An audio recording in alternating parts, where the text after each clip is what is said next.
Hello，大家好，我是维尼，欢迎来到我的频道。今天我来做一道空气炸锅版的避风塘炒虾，味道和油锅炸的没有什么区别，但是少放了很多油，吃起来更健康。这道菜呢，既有蒜香、葱香，又把虾肉的鲜美和面包屑的香脆结合起来，吃起来真的停不了嘴。我们现在就开始吧。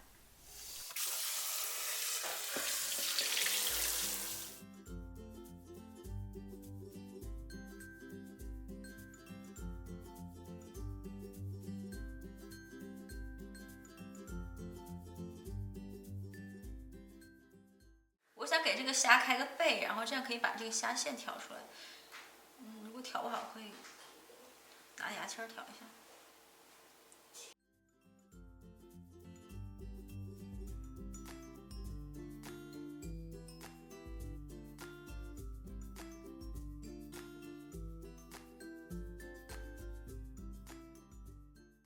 然后我准备把它先腌15分钟，这样呢让它有一点底味儿。让它腌入味之后呢，我再给它擦干，放一点生粉，玉米淀粉也可以。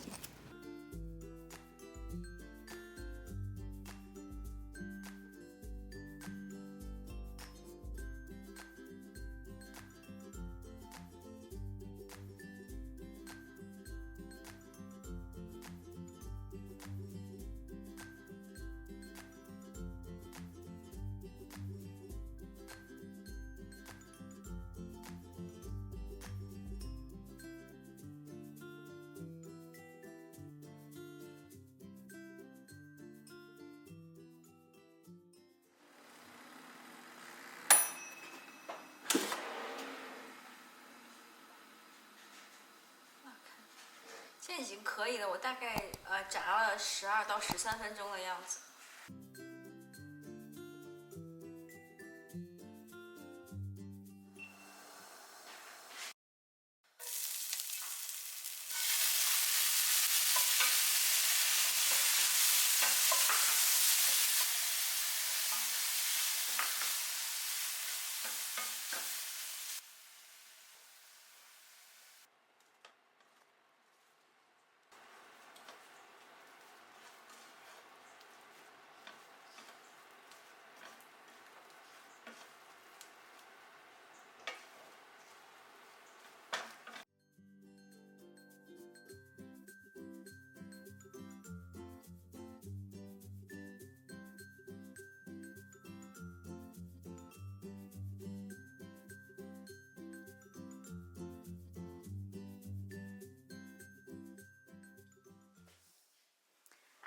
这个已经好了，闻上去好香啊！有那个葱的味道，还有虾的味道，还有这种面包屑的味道混在一起就很浓郁，很有层次感。而且这个拿空气炸锅做的嘛，就没有那么油，我只放一点油，我觉得很健康。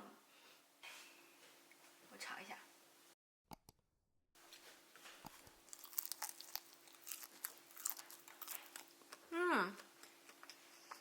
咸淡也很好，用腌进去的，盐味就已经足够了。好香，你以后也可以试一下哦。下次再见了，拜拜。